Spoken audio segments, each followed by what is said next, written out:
What are the risk factors or problems associated with a ruptured brain aneurysm?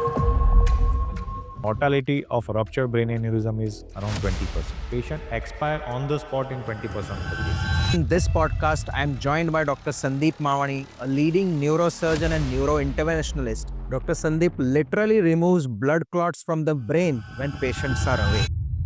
Especially the arteries rupture, it can be life-threatening. We enter into the brain arteries via a groin puncture and we remove the clot mechanically using specific devices like stent retriever or aspiration can. Neurosurgery today feels like a combination of medicine, engineering, and precision technology. I cannot say that I will treat this ischemic stroke or hemorrhagic stroke alone. How much the actual treatment of stroke costs in a hospital? IV thrombolysis cost around approximate cost for mechanical thrombectomy is around. We do work together a lot, and I've seen so many patients who are not walking, maybe not even moving their arm. Once the clot is removed and on table, we've seen patients recover so fast. So is the result so fast? We have seen patients start speaking when they were unable to speak before procedure. In stroke medicine, there is a word which is VEFAST. With each letter, there is a symptom.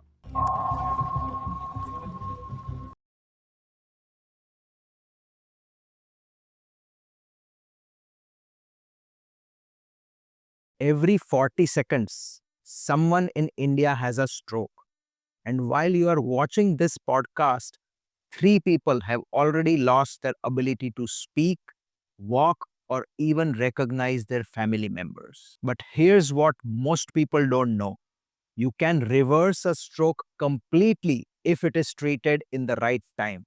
I have seen patients with their entire left side gone paralytic walk out of the hospital in days just because they reached the hospital in time. Today in this podcast, I am joined by Dr. Sandip Mavani, a leading neurosurgeon and neurointerventionalist who treats strokes and aneurysms on a daily basis. And he is currently at Adikura Hospital, Baroda. Dr. Sandip literally removes blood clots from the brain when patients are awake. And in this podcast, he will tell us about how stroke can be diagnosed in time, what is the right time to get it diagnosed and treated, and how modern treatment methods have absolutely changed the way we as medical colleagues look at stroke these days.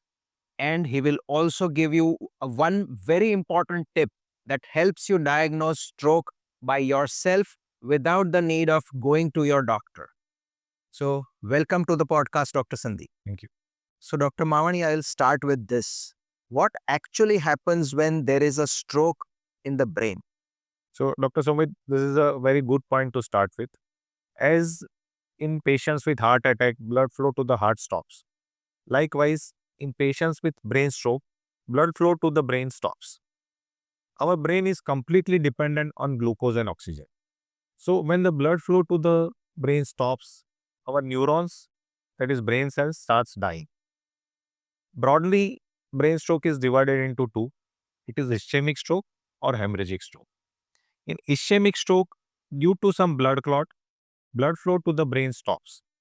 While in hemorrhagic stroke, because of the weakness of arterial wall of brain vessels, the artery ruptures and blood spreads into the brain, which is also known as brain hemorrhage. So, this brain hemorrhage is something that can happen spontaneously or after injury. So, the commonest cause of brain hemorrhage is injury, but there are few other causes of brain hemorrhage also, like rupture of aneurysm. The arterial wall weakens and a balloon is formed, which sometimes because of high blood pressure ruptures and it can cause bleeding into the brain. There are other causes also like AV malformation rupture, dural AV fistula ruptures, but these are very rare causes. So, ischemic stroke on one end and hemorrhagic stroke on the other. Which one would be an emergency, and is the treatment different for both? So both are medical emergencies, and I would suggest viewers to reach to the appropriate hospital in both the conditions, because if treated at time by an appropriate doctor, results are fantastic. So, for viewers, it is important to reach the right hospital in the right time. These two things are very essential when you want a good outcome. And another thing that people often get confused is when we say quick, how quick do we mean? So, is there a specific treatment window within which they should be treated? And when we say every minute matters, so what exactly do we mean? So in stroke medicine, we use a common sentence, time is break. With every minute lost, we lose around 2 million neurons. So that is quite a large number. So I would suggest that as soon as stroke symptoms are being diagnosed, you should reach to an appropriate hospital so that your treatment starts early and you stop losing your neurons. That's so important to. So, when I say quick, we literally mean minutes to a maximum of maybe 60 minutes, is what you would recommend. So for stroke treatment, there is a window which is also known as golden hour. Golden hour for stroke medicine is around 6 hours, but now after few trials, it has extended up to 24 hours. And there are few specific patients in which we can treat stroke up to 24 hours also. But I think for most of us listening to this, remember 4 to 6 hours within that time, getting the treatment done, not reaching a hospital. It's about getting the treatment done that matters. So please remember, practically 6 hours is the time within which you should be reaching a hospital, getting diagnosed, and treating by the right doctor. And that is what would make ultimate good outcomes for people having stroke. So, Dr. Sandeep, when we say that you must recognize the symptoms early, we often, as doctors, also fail to recognize early symptoms of stroke. So, expecting people to recognize symptoms is sometimes difficult. So, could you guide our viewers how someone who has probably no medico in his family can even recognize early symptoms of stroke? This is so essential when we want to pick up stroke early. So, Dr. Sumit, it is very easy. In stroke medicine, there is a word which is VEFAST. With each letter, there is a symptom. So, B stands for balance issues. You can ask person to walk, and if he has balance issues like imbalance while walking, it may be a sign of stroke. E stands for eyes. If you have acute onset, sudden onset visual blurring in one of your eyes, it may be a symptom of stroke. F stands for face. You can ask patient or person to smile. If there is facial deviation or drooping of one side of face, it may be a symptom of stroke. A stands for arm. You can ask person to lift both of his arms, and if he is unable to lift one of his arm, it may be a symptom of stroke. S stands for speech. You can ask person to speak a simple sentence. If there is slurring of speech or if patient is unable to understand and unable to speak, it may be a symptom of stroke. T stands for time. Time to reach an appropriate hospital on emergency basis. So this be fast, it is a very simple mnemonic and you all can remember that and you can identify stroke symptoms in your near and dear one. Why I am emphasizing on this be fast and early diagnosis of symptom? Because earlier you reach to the hospital, better will be the recovery. I'm sure that this interesting mnemonic is going to be very helpful. And we will put a link to a document which contains this so that you don't have to keep remembering or watch this video again. Download it and forward it to your friends and colleagues. And for those of you who are watching this video, have you ever noticed or heard about a transient ischemic attack or a mini stroke in anyone you know? Please drop a comment. We would like to know what you did at that time. Now, moving ahead with the rest of the questions with Dr. Sandeep. So, Dr. Sandeep, now is the interesting part of our discussion where a patient or a person has diagnosed someone with stroke. They reach the hospital in time. Now, what are the steps which a stroke-ready hospital should be doing within the first hour? So as soon as patient comes to our emergency, our primary aim is to diagnose whether it is hemorrhagic stroke or ischemic stroke. In around 85% of the cases, it is ischemic stroke. So I would speak more about ischemic stroke treatment right now. Ischemic stroke treatment is broadly divided into two.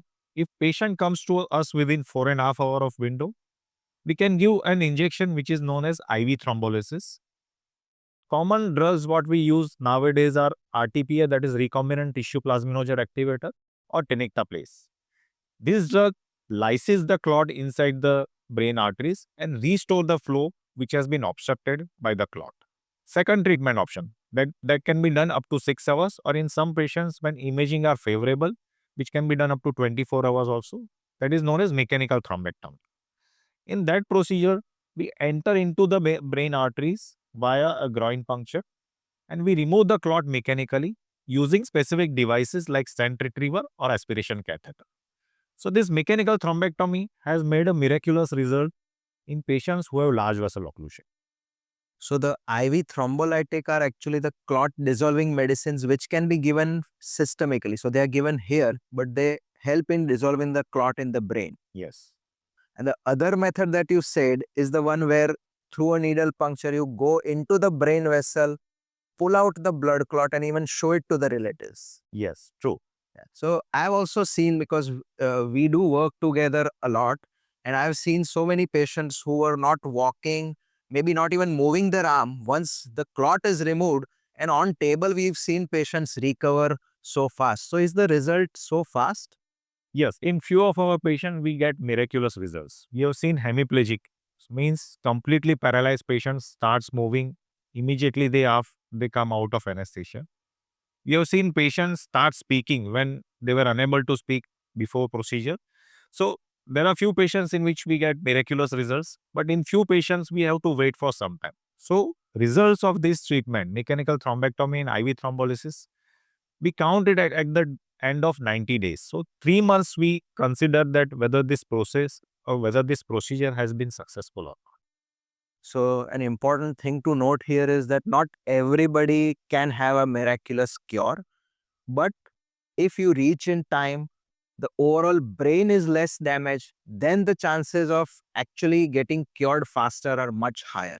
But the more the delay, the chances of recovery can become delayed.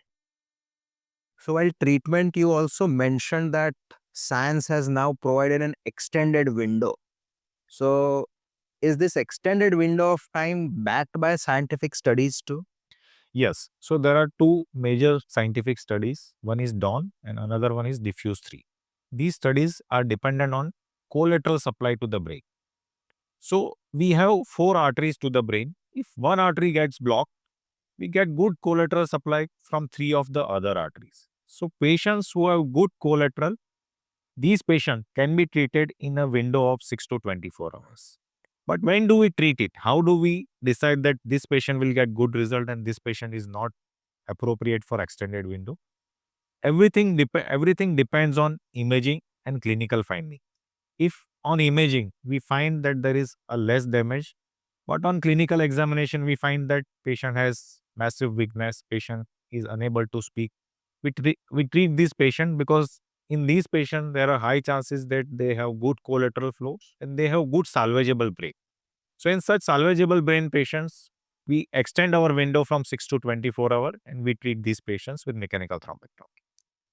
I'll put a link to these two scientific studies just in case someone also is interested in knowing the details. So, Dr. Mavani, we discussed the technical advancements, and I'm sure most of our viewers will benefit from this. But practically, what we have seen is that most patients still do not end up reaching the hospital in time. So, what do you think are the actual barriers that our healthcare system in India is facing, because of which people tend to come at a late stage? So, which are these barriers which you feel are most common? So Dr. Sumit, there are three most common barriers which we are facing right now in stroke care. First is lack of awareness. If you see any of your relative or any person who has chest pain or perspiration, they will immediately go to a cardiologist or they will immediately go to a setup where stenting is available. Right? But because person don't know about the symptoms of stroke, they don't self-diagnose themselves, and then they don't reach to an appropriate center. Second is lack of proper referral system.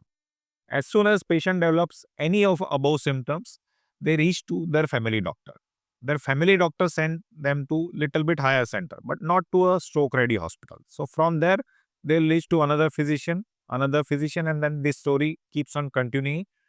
And when we get our stroke patient, it is almost around 4 or 5 hours. So they are in late window. So we don't get an appropriate time to treat our stroke patient. So proper referral system is also not developed in our country. So that is another second most common hurdle. Third is misconception about complication and cost of stroke treatment. People feel that it is a highly costly procedure and there are multiple complications. But with advancement in endovascular neurosurgery and advancement in catheters, the cost has come down, the complication has come down, and now the procedure is safe with cheaper rates. So, when we know these barriers, would you suggest the solutions to break these barriers? Yes. So, to the viewers, we need proper awareness about the stroke symptoms, proper referral system, and proper connection between small hospitals and stroke ready hospitals. So, these three barriers can be treated, can be cured by these three options. So, thank you for enlightening our viewers that it is important to recognize stroke in time, which with Be Fast you can do it yourself. Reach to a stroke ready hospital directly is what makes sense, and then get yourself treated by an appropriate doctor. So, these three things, if you remember, and make sure you share this video with the people you like or love, because this information is crucial if we collectively want to reduce the whole mortality and morbidity behind stroke. So, the third factor that you said was about the misconception about the costs. At treating strokes is costly. Could you give us a fair idea about how much the actual treatment of stroke costs in a hospital? So, IV thrombolysis costs around 50,000, Okay. and if patient needs to undergo mechanical thrombectomy, the approximate cost for mechanical thrombectomy is around 2 lakhs. Right. So, in the present scenario, I think the overall cost factor should not be really something which we should look at. 50,000 and 2 lakh of a procedure cost is something which is nowadays, I think, routine for so many simpler surgeries as well. So, cost wise, I'm sure that should not be a barrier if the whole intent is right and the awareness is right. Yes, and biggest part is you can make patient independent and you can avoid lifelong disability. I'm sure that's a very important point, because if we compare cost of a procedure versus taking care of someone who has a stroke for a longer period, Yes. maybe the cost of delayed treatment would be 5 times of an initial cost. So I'm sure these are very vital points that you've enlightened us about. And I'm sure that these are procedure costs, and maybe the stay in the hospital and other things would increase or change depending on their requirement. Yes. Now, strokes from blocked arteries is one thing, but there's another medical brain emergency that can terrify even doctors, and that's rupture of a brain aneurysm. People call this problem the worst headache of their life, but the sentence doesn't prove how dangerous it really is. And Dr. Sandip does treat a lot of intracranial or brain aneurysms by multiple methods. So, Dr. Sandip, what exactly is a brain aneurysm? So, when an artery gets weakened at some part of their course, eventually over a period of time, there is a bubble or balloon formation in that area.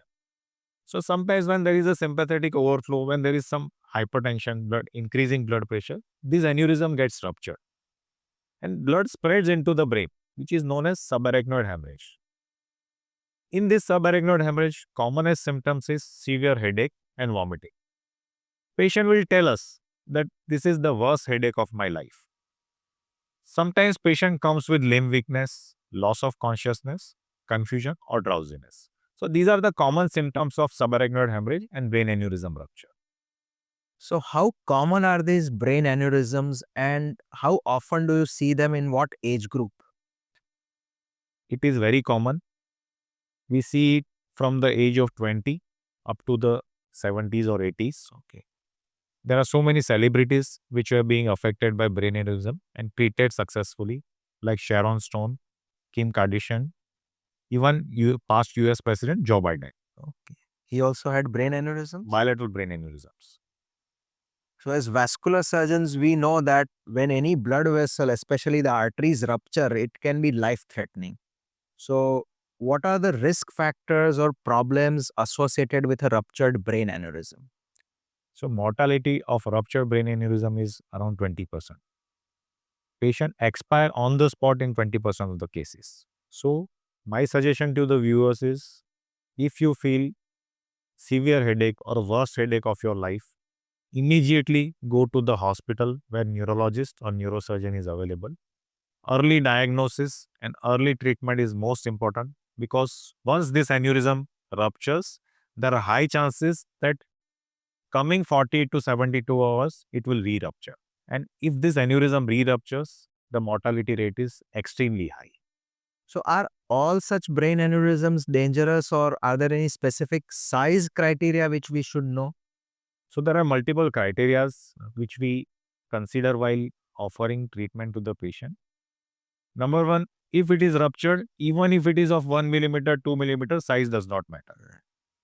Aneurysm which has ruptured needs to be treated until proved otherwise.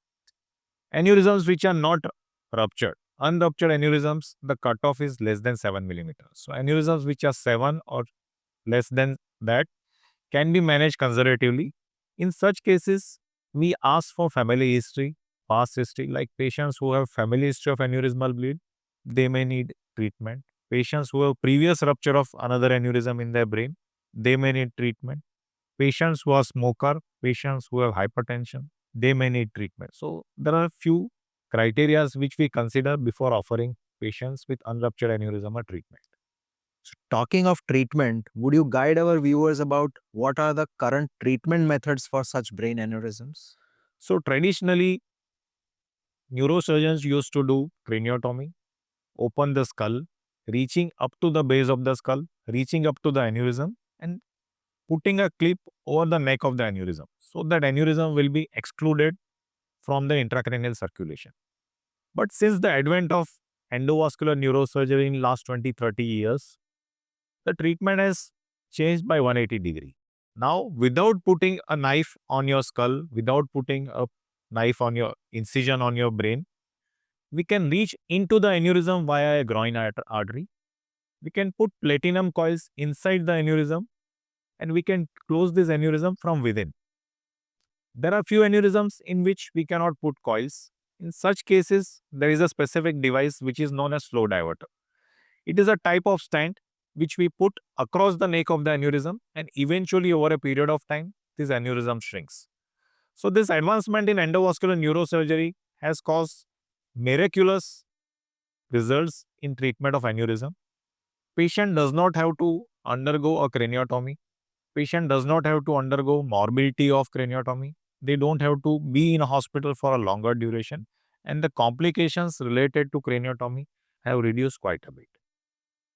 So, in your experience, what would be the percentage of treatment, open surgery versus endovascular treatment for aneurysms?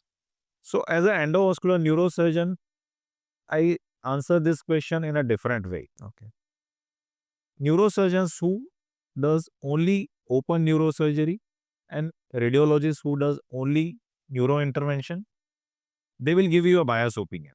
But being an endovascular neurosurgeon, I do both. So I offer my patients best available treatment for that aneurysm. We consider so many factors before suggesting a treatment. The factors which we consider before suggesting a treatment are size of the aneurysm, location of the aneurysm, morphology of the aneurysm, and there are so many other technical aspects also which we consider before offering a treatment. So whether this aneurysm is clippable or coilable, we decide, and we give patients option that this is the best available option and you should undergo this.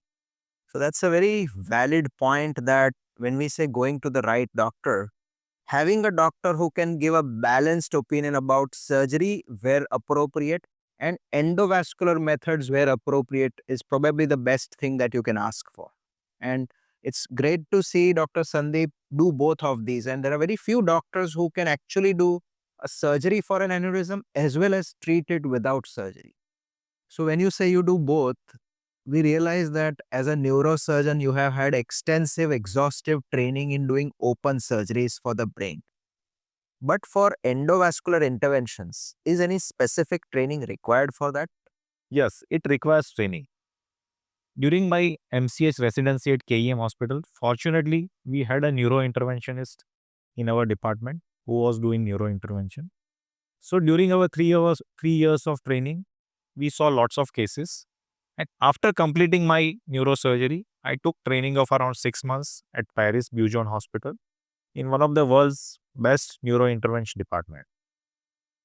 So I understand that these complex things are not so easy to learn, and I'm sure it's basically because of the training and 6 months of core endovascular neurointervention training that would help deliver good results. Yes.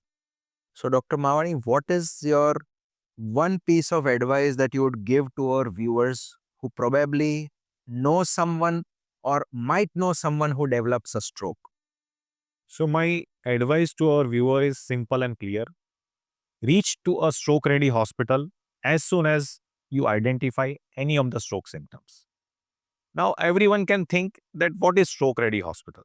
Stroke ready hospital is a hospital where a proper stroke care team, which is of neurologist, endovascular neurosurgeon, radiologist, and intensivist, along with stroke care nurses are available, along with the expertise in IV thrombolysis and mechanical thrombectomy 24 by 7.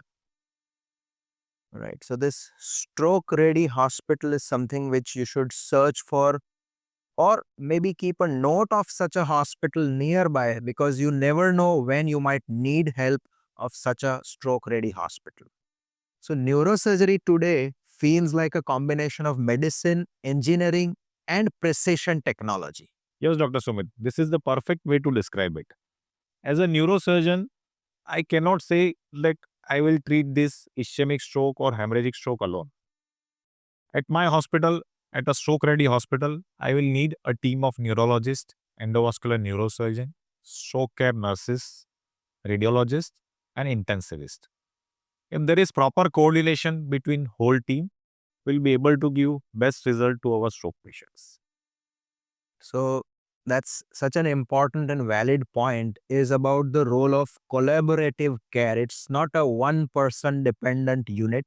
It has to be a collaborative care of an entire stroke ready team that matters.